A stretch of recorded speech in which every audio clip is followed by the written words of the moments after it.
Pam, how are you? Good evening. Well, I was supposed to stream at 1. That was my goal yesterday. And I don't know if you can tell, but it's 9 o'clock Central Time in St. Louis, Missouri. I missed it by 8 hours. We're going to go over why. And yeah, that's what we're going to do. I'm 30 seconds in. I want to do an introduction because I feel like 14 minutes in yesterday was just not the right time. So for those of you who don't know me, my name is John Schenk. I am a real estate broker in St. Louis, Missouri. I help people buy homes and I help people sell theirs. Do both. Sometimes we do some commercial stuff, but I founded a real estate brokerage, Deerwood Realty, and it's mine. You can't take it from me. And basically my live stream and my videos and podcasts are all about the real estate game, what the market's doing, things of that nature, commentary on articles. I've seen a lot of people write articles about real estate that just don't seem to, how do I put it? It seems like somebody wrote it that's never done any real estate in their life, never tried to sell a house, or maybe they weren't very good at it because the advice they give is awful. So we're here to kind of combat that. One of the things I like to do is I like to give advice. I would love it if you put it in the chat. Hey, John, my real estate agent says this. I love to come up with just blind opinions about stuff I have no intimate knowledge about, and then give advice for that. That's something that I enjoy. You should never take my advice for something serious because I have no idea your situation. But I do like to discuss things, and so put that in the chat. If you're so inclined, if you could hit the subscribe button. I've noticed that I haven't been streaming at the same time in about a month. Been all over the place, but it's just kind of the nature of the business. So you might want to hit the notification bell. You might. Sometimes people say that it works, and sometimes people say that they don't get a notification. And there's not a whole lot I can do about it from my end. But it would be nice. I mean, it'd be great to have an audience to start rather than build one over time. But anyway, what is my goal for this year? Well, I've been live streaming for about a year, maybe. I don't want to lie. Maybe it wasn't a year. Maybe it was 9 months or something. I don't know. I'll have to go look, but I'd like to have 100 subscribers by 2023. It's July. It's going to be tight, but yeah, come along with me. Come along for the ride. I think I have a unique view about at least real estate in St. Louis, and really the articles I read are applicable pretty much everywhere in the United States. And we try to have some fun, although tonight's first topic is not going to be fun, or second, not lighthearted, but I did want to go over it because I found it interesting, and I hope you do too. So that being said, let's get to the, should I say, the elephant in the room. I didn't make the 1 o'clock live stream, and you say, well, John, why didn't you? Well, I guess I was working. Yes, I was working all day. I'll just go through my day because hopefully it will make more sense, because right now it's like I'm literally sitting here at 9 o'clock and I'm like, where did the day go? Where did it go? So started off, I knew I had to get up early because instead of live streaming like I'd like to at 9, I had to do some showings this morning. And so I met up with a buyer at 9 o'clock out in Oakville. We looked at a house, and then we went to what I would say is Melville. And it's just like, you have to understand, in St. Louis, like many, many different places across the United States, I mean, there's municipalities, there's little things. St. Louis City has, or St. Louis County has, like, I think 80 or 90 different municipalities. And so it's like, they're little towns, but they're incorporated. And then there's a lot of sections that are unincorporated. So when you say something like Melville here, that's not really a city. It's an unincorporated part of South St. Louis County. If you say Afton, it's also not a city. It's an unincorporated part of South St. Louis County. Then you get into like Brentwood, that's a city. Webster Groves is a city. Shrewsbury is a city. But Oakville is one of these unincorporated parts of South St. Louis County. And anyway, the good thing about that is it is literally, we have a lot of people that work in Southern Illinois, and a lot of people from Southern Illinois work in St. Louis, in the metro area. So it works out real well. My particular buyer wants to be closer to the Illinois border because they have a job that's, I think it's in Columbia, but I'm not exactly sure. Columbia, Illinois.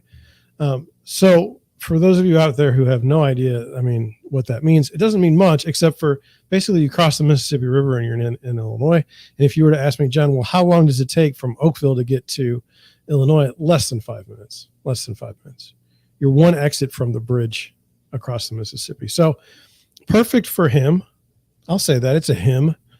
And we looked at the house, had a great experience. You know, a lot of times, especially like in this market, I got to turn my phones off because they're going to go crazy.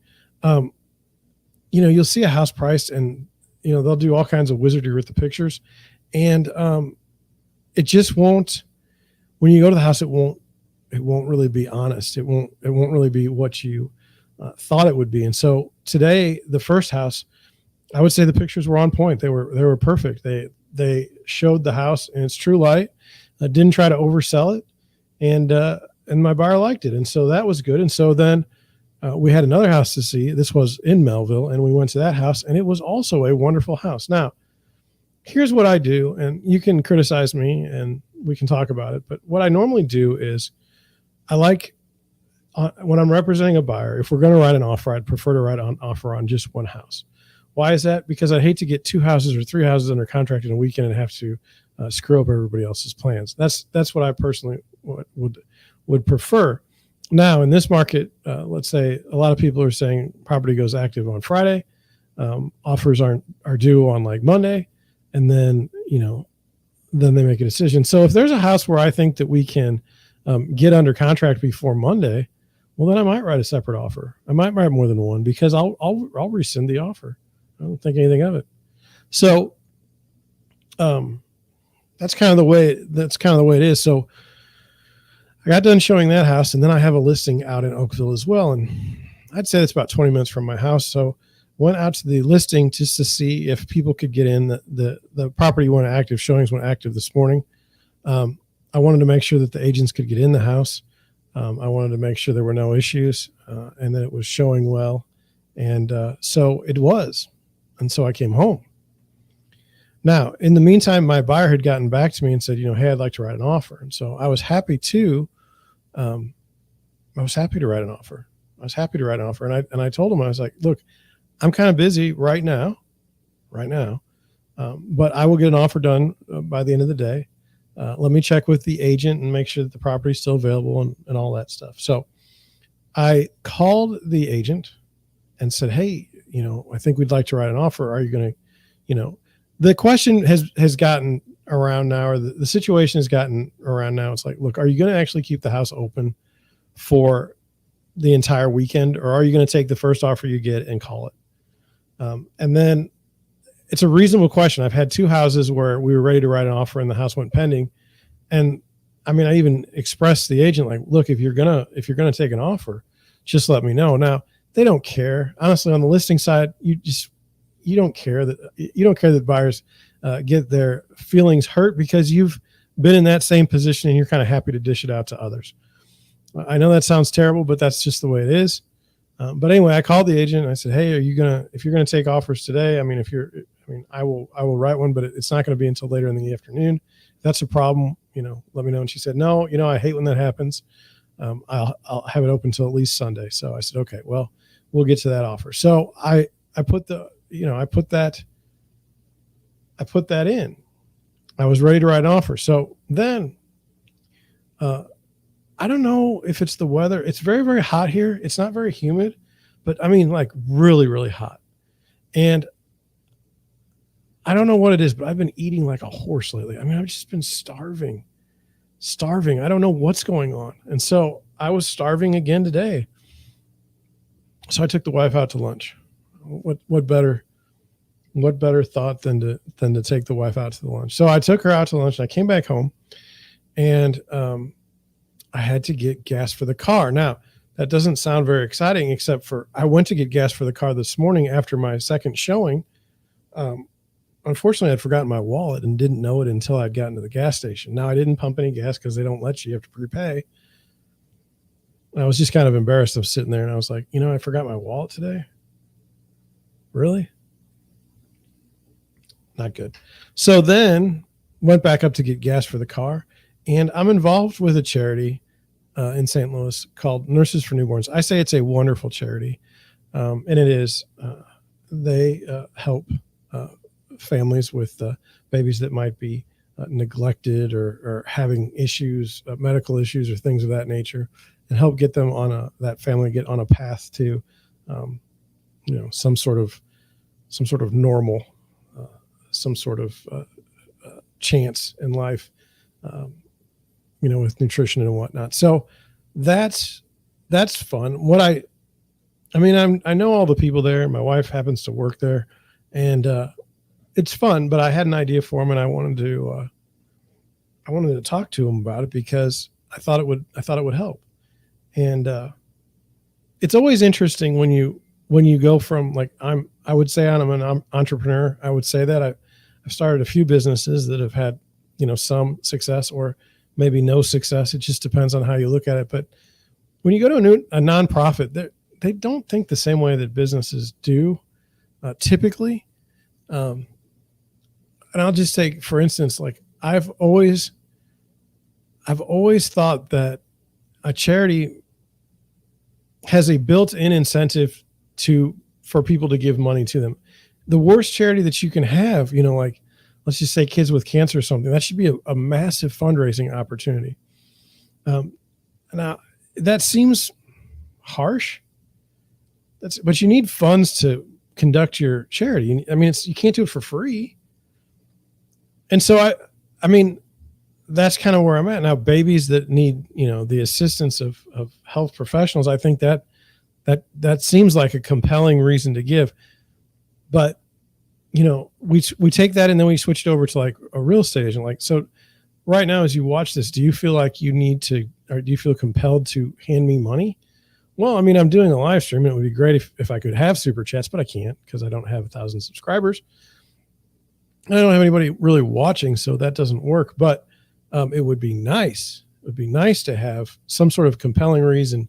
Hey, I should donate money to that guy because he's putting on content that I like.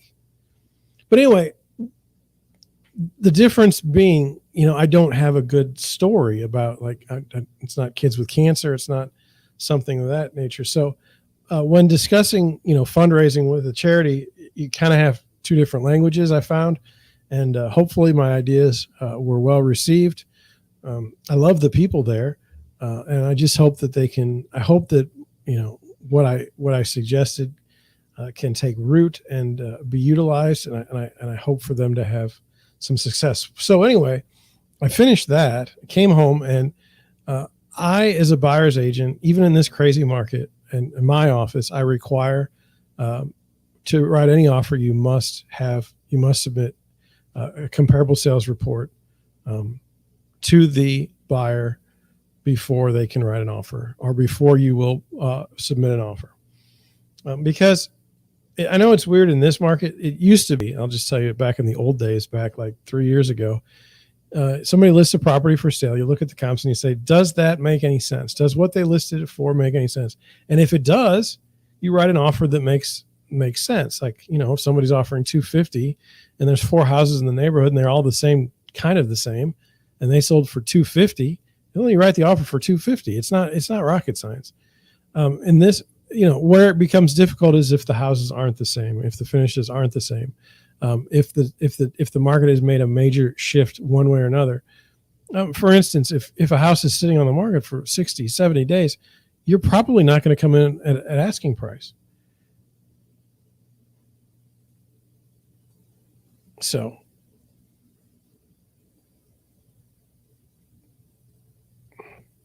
I don't know. So let's see. When you're in a hot market like we are now, it's difficult to. I gotta keep looking. I'm sorry.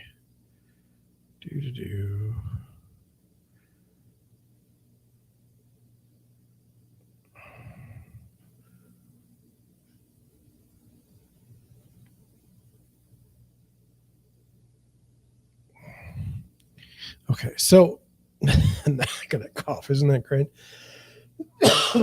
Excuse me.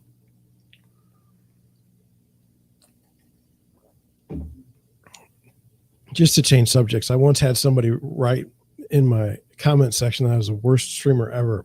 I'd had a cold, and they were like, I was barely alive, and I was trying to do a live stream just because I wanted to get one done. I wanted people to be able to see the content if they were interested. And this guy writes like, "You're the most terrible streamer ever." Don't you know? And I'm like, I'm probably not the most awful streamer ever.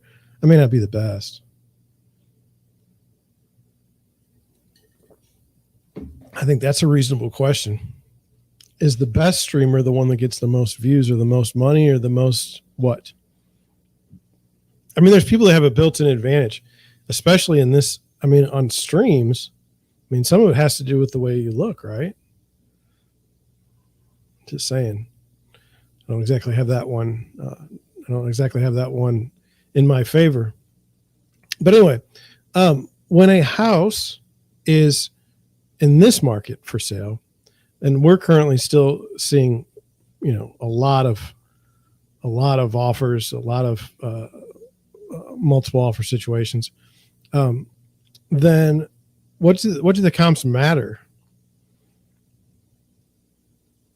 I mean, if you see the houses, let's just say a house is on the market for $325,000, and you look at the comps, and only one house has ever sold for $325,000 in the neighborhood, and that was during the most ridiculous time in real estate I've seen in my lifetime.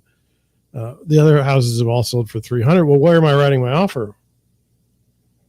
$325,000, $335,000, $345,000, $350,000. Where is the number? I don't even know.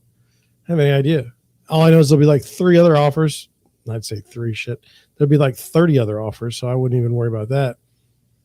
So anyway, that's the market we're in, but I require a CMA. And you know what? That CMA needs to be good. Any idiot can press a button on the computer and you get comparable sales within a quarter of a mile or a half a mile or a mile from the house. But how relevant are they? Normally, for us to take a relevant comp, it should be about 6 months old, or even that's kind of old, or 6 months old or newer. It should be, if it's in a subdivision, it should be in the same subdivision, and it should have the same characteristics, i.e. if something's all siding and your house is all brick, that's not the same. If one house is 1,500 square feet and another house is 1,200 square feet, that's not the same. If you have 3 bedrooms versus 2 bedrooms, that's a downer. You don't want to compare those 2 houses. And then if you have 2 full bathrooms versus 1 bathroom that's a full bathroom and 1 half bathroom, or just 1 bathroom, that's not the same as a 2-bathroom home. So you kind of have to, figure out, well, does this make any sense? And I still do regular CMAs. I still think that they're important. I still think they're relevant. What's going to happen in the marketplace, I suspect, is someday down the road, they're going to, house prices are going to plummet. They're going to change the rates, and it's going to cause more interest back in real estate. And it's just going to be an awful cycle, because the Fed, to me, is always chasing. They're not being proactive. So anyway, I was able to get the comps done, but then I had showings for more listings this evening. And so I left the house and I started showing houses around 4 o'clock. And I got home around 6:30. I ate, called my buyer again. Now remember, I saw my buyer last at 10 o'clock in the morning, and I still don't have the offer done. Anyway, about 7 o'clock, I started writing the offer and putting it together. Around 8:45, I'd had it gotten it docu-signed. I'd gotten it sent over to the listing agent, and that finally allowed me to come in and say, hey, how you guys doing? I'm John Chink. This is Deerwood Realty. Isn't that crazy? It took that long. It's 9 o'clock. I have an assistant that I work with. She starts at 9. I never got a chance to see her online. She had to text me on the phone a few times during the day. But all this work just, kind of out the window. Now, what does this say? Well, tomorrow it's going to be Saturday. But the other thing is, like, I have a listing active right now. So I probably spent 2 hours talking to people on the phone, talking to agents about, if they're going to write an offer, or answering questions that they might have about the listing. So, I mean, that's just kind of the day. That's kind of how it went. So, Tomorrow, I expect to be pulled in a number of different directions all day. It's a very weird situation in St. Louis because it was supposed to be 103 degrees. Now, the forecast is down to 100 degrees, but that's hot. Showing houses in 100-degree weather is not a lot of fun,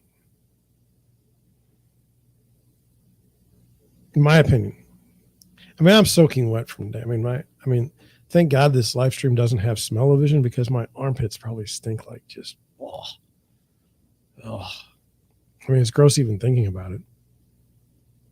So tomorrow, yeah, being pulled in different directions. Somebody's going to ask me for a form. Someone's going to ask me about something. I had a woman ask me about the listing tonight. She called me, and it's not because she's a woman. I'm not trying to be sexist, but she said, there's 2 entrances to the attic. And I'm like, no, because I'm not paying attention to the attic. And then she said, do you know there's brown spots on the ceiling of the garage? And I said, no, I don't know anything about that. So then I had to call my seller, and I was like, hey, do you know that there's brown spots on the thing? He said, yeah, they've been there since I bought the house in 2007. I don't know what they are. And yeah, we have 2 access panels to the attic because we have the cathedral ceiling and it goes to 2 different places.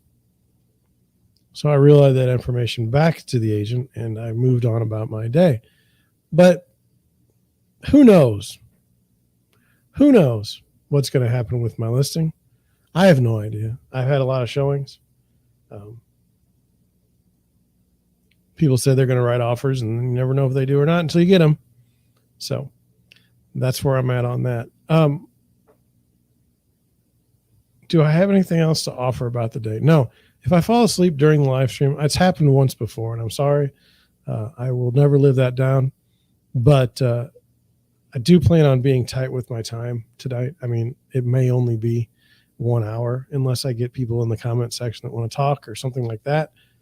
I'm happy to chat. I mean, that's kind of why I'm here.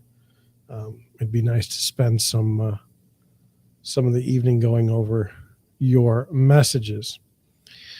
But right now I don't have anything. I got to check something real quick. Oh,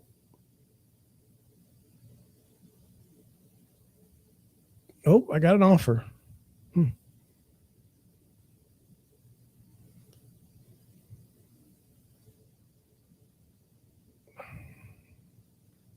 Huh.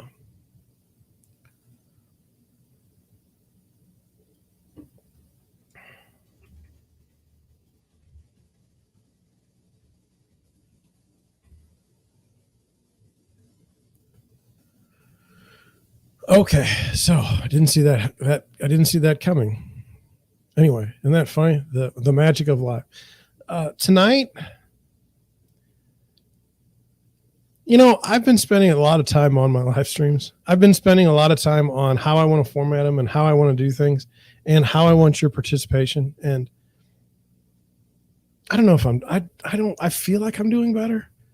But there's an issue that I have that I haven't been able to fix, and I'm going to tell you guys about it because you're going to watch it. There's days where I don't really feel great and don't want to talk.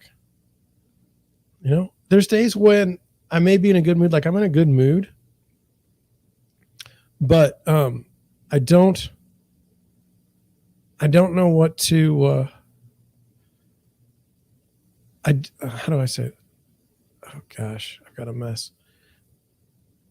There's days where I'm just I like to have a good time. I like to laugh, but it doesn't come out like there's the subject matter. I don't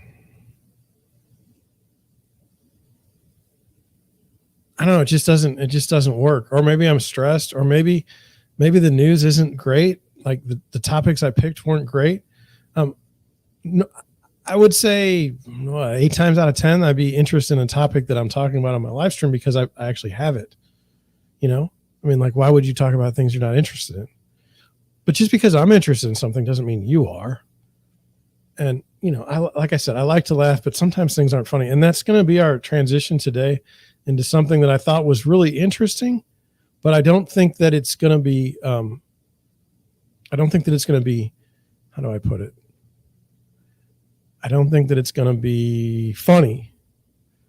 I don't think it's going to be funny. Now with that, let's go to the article. Okay. I got to hit the button here and go here. Okay, here we go. Don't freak out. There we go. Okay. It says New York adult diagnosed with polio, first U.S. case in nearly a decade. Now, polio. Now, I'm just going to go over what I know about polio. I've known people in my life, my grandparents' age. Those people did. There were some that had polio. It did exist, and it was very bad. And then I want to say that Bob Dole had polio. No, that can't be right. Mitch McConnell had polio, I believe. No, I'm not. Don't get me started on Mitch McConnell. I don't. You know, there's a time and a place, and this isn't the time, but it was real. It happened, and then they came out with the polio vaccine, and it all but eliminated it in the United States. It was a triumph, I believe, of humanity. I really do believe that. Okay, I really do believe. I mean, like when we look at what's happened to modern medicine, it's freaking embarrassing. It's like we have. I mean, really, really embarrassing. But the polio vaccine, I mean, that was a triumph.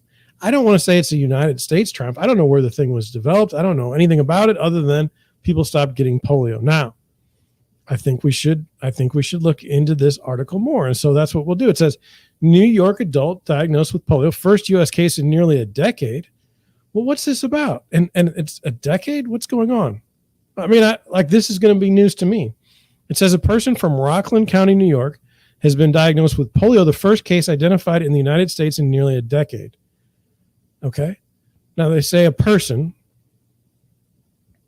I mean, that doesn't help us very much. It says the unvaccinated young adult unvaccinated. Now this is a weird thing. Are we talking about polio? It says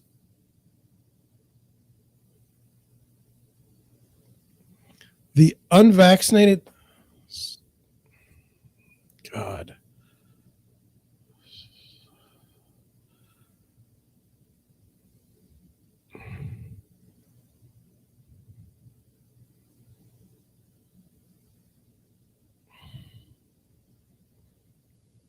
The unvaccinated young adults began experiencing weakness and paralysis about a month ago. And it says the case comes nearly a month after the UK Health Security Agency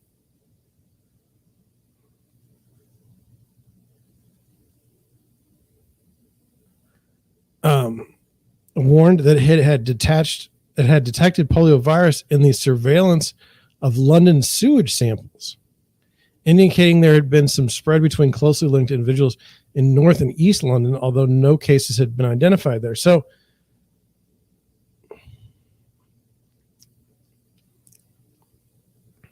somebody came up with this. I don't know when.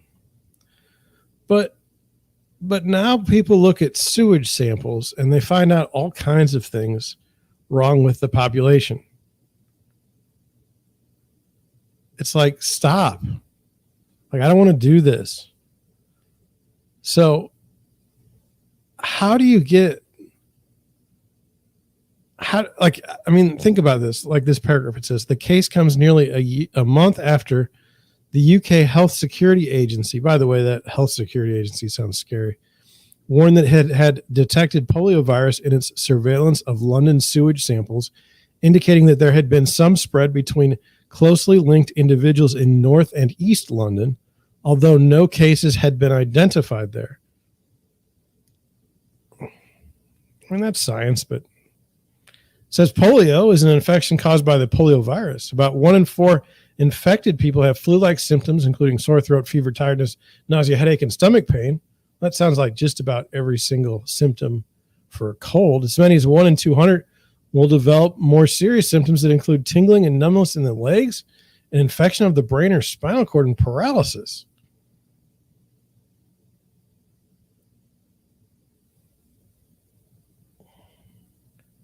It says there's no cure for polio.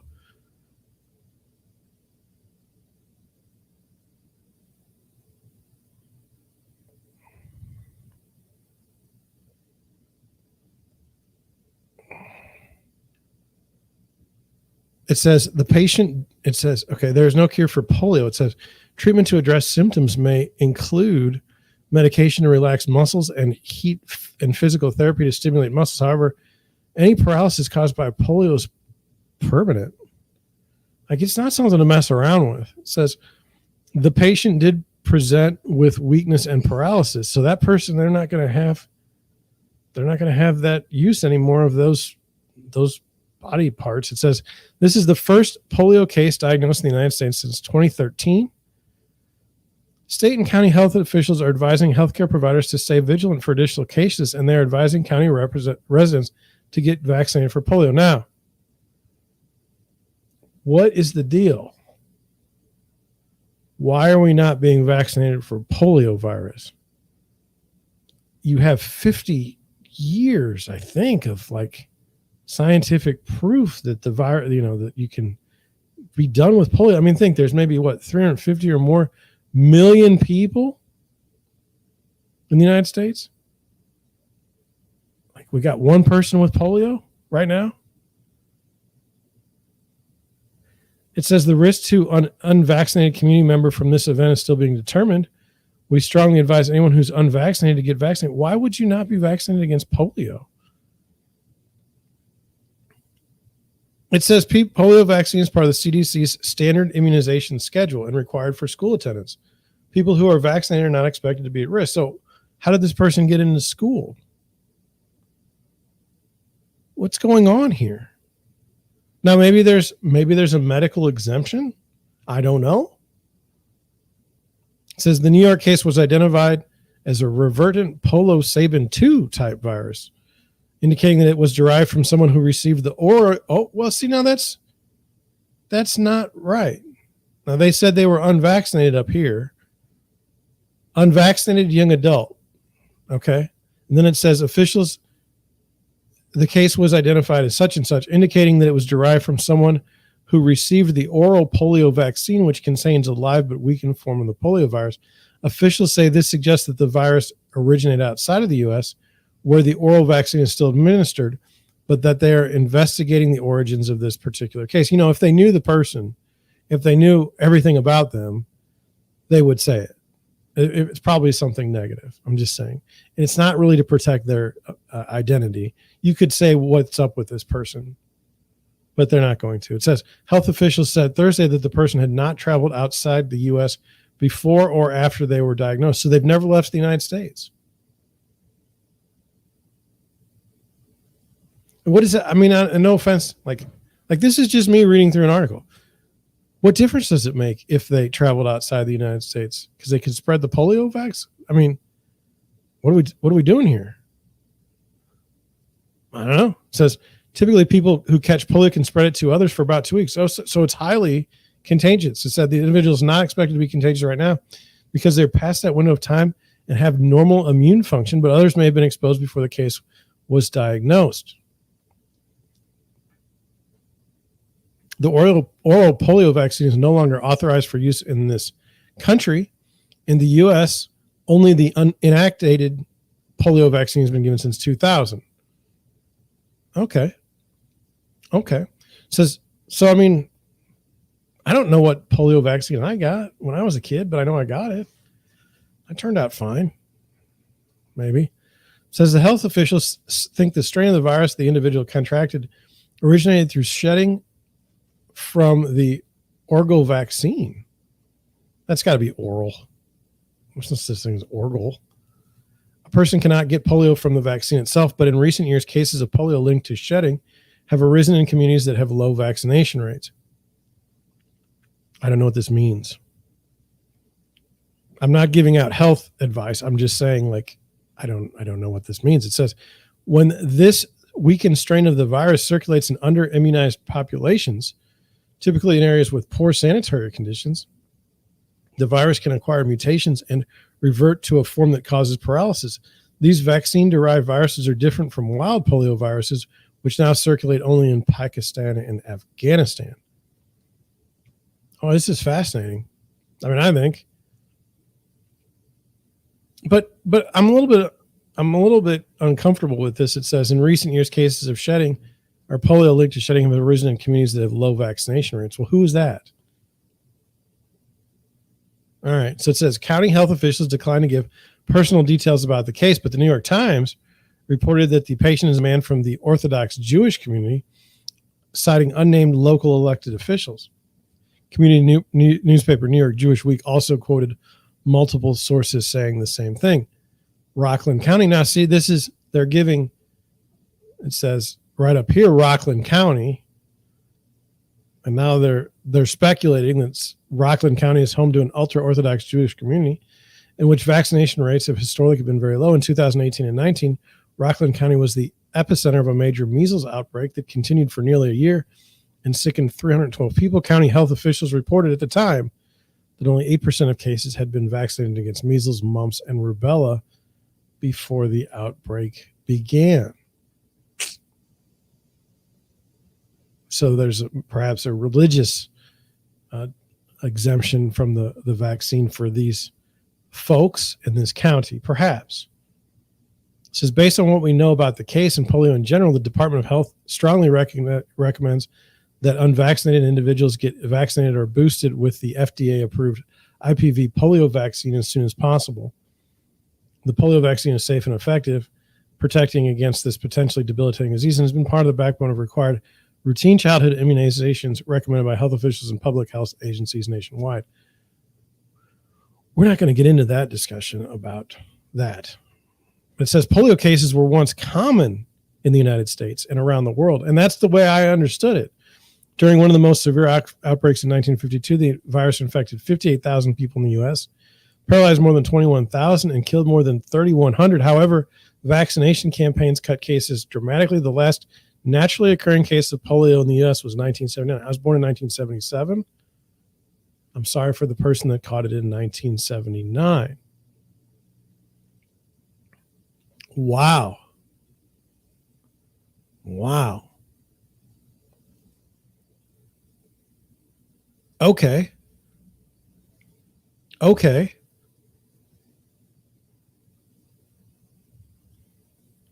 Well, I mean, so my question is, polio making a comeback doesn't seem to be so. It seems to be kind of rare still. One case in the United States. I hope I'm not minimalizing that in any way, but very, very interesting. Very, very interesting. I don't want to get polio.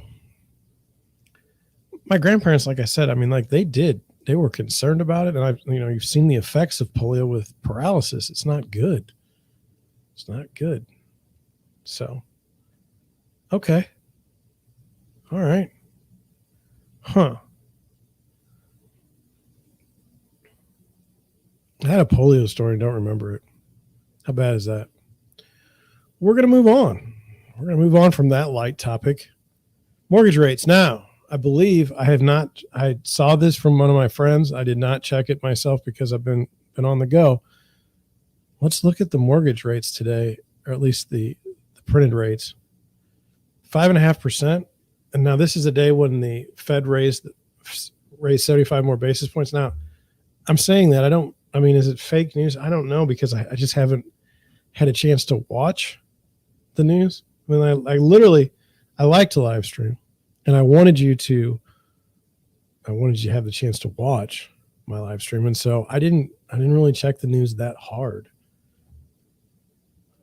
And I'm sorry, I just can't always know everything. But my little chart here says that we're at 5.5%, down yesterday from 5.69%. So 19 basis points. That's pretty good. So let's go then into an article was on Fortune. Now, I think that this is a big deal, and I want to go over it with you. It says mortgage rates hit 6.3%. The real cost to buy a house has officially spiked over 50% in just 6 months. But now look at this. This was written in June of 2015. Let me just get this. I'm going to go back here.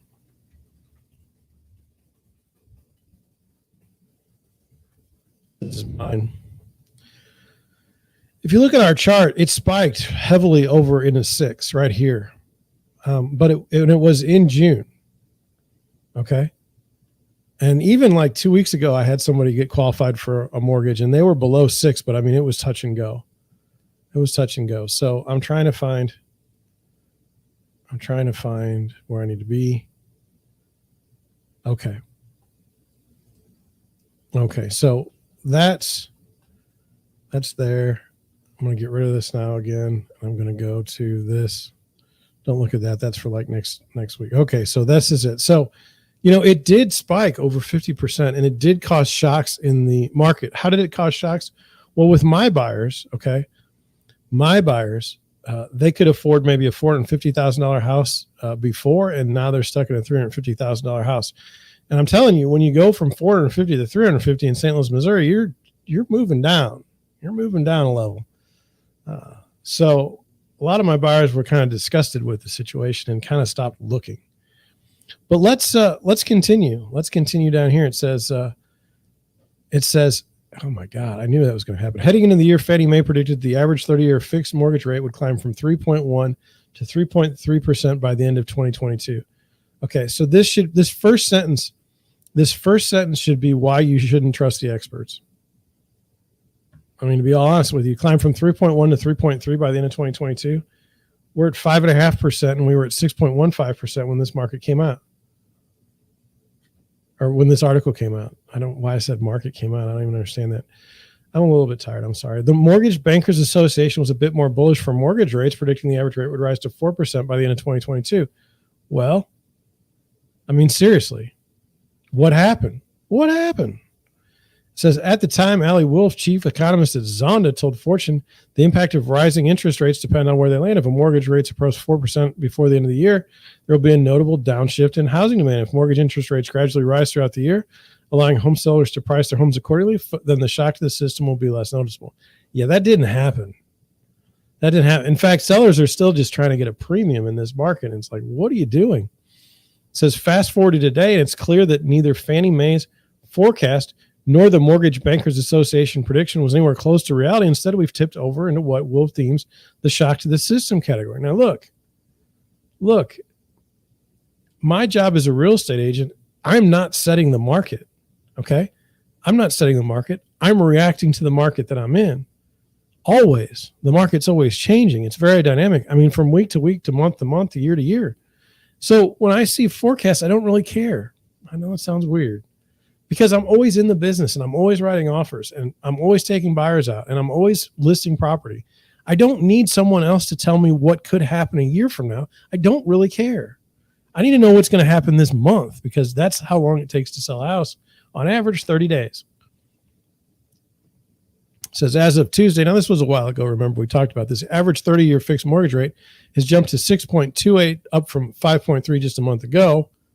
It's even, I mean, that marks the highest mortgage rate since 2008. The 3.2 percentage point jump in mortgage rates over the past year also marks the biggest upward since 1981. Things aren't great. This should be a sign. It says, soaring mortgage rates mean that many would-be borrowers who must meet banks' required debt-to-income ratios have lost their mortgage eligibility. Now, that's not exactly true. It's much more like the way my setup is with my buyers. The $450,000 is now at $350,000. Okay. It says if a home buyer took out a $400,000 mortgage in June of 2021 at the then average fixed rate of 3.1, they'd owe $1,700 a month. At 6.28, that principal and interest payment comes out to $2,471. However, that's assuming the home didn't change in value. Now let's say that home jumped 20% in value. That ups the mortgage to $480,000 at 6.28% rate. A $480,000 mortgage comes out to $2,965 principal, interest, and interest payment. That's quite a jump. It is. And this is exactly what happened. Prices kept going up even as the mortgage rates were going up, because there was such a demand. I really didn't understand it myself. And I was stuck because I was representing all buyers at the time. It's not a good situation. I'd go write an offer and just get blown out of the water. It says, in America's 100 largest regional housing markets, the typical new mortgage payment has spiked 52% over the past 6 months. That's a lot. That's a lot. According to the data that Zonda Real Estate Research Company provided to Fortune this week. During that 6 month window, the typical new payment for someone buying in San Jose, the nation's most expensive housing market, jumped from $5,304 to $8,185. That upward swing in such a short time frame explains why more buyers are finally backing off. That's embarrassing. That's embarrassing. You literally went from 5,000, which was already stupid, to $8,185 a month. Crazy. The swift move up in mortgage rates, coupled with record home price appreciation, is also why the housing market has begun to cool down fast. Over the past few months, both home sales and mortgage applications have fallen sharply as more buyers remain on the sidelines. I would just say I don't accept that rationale.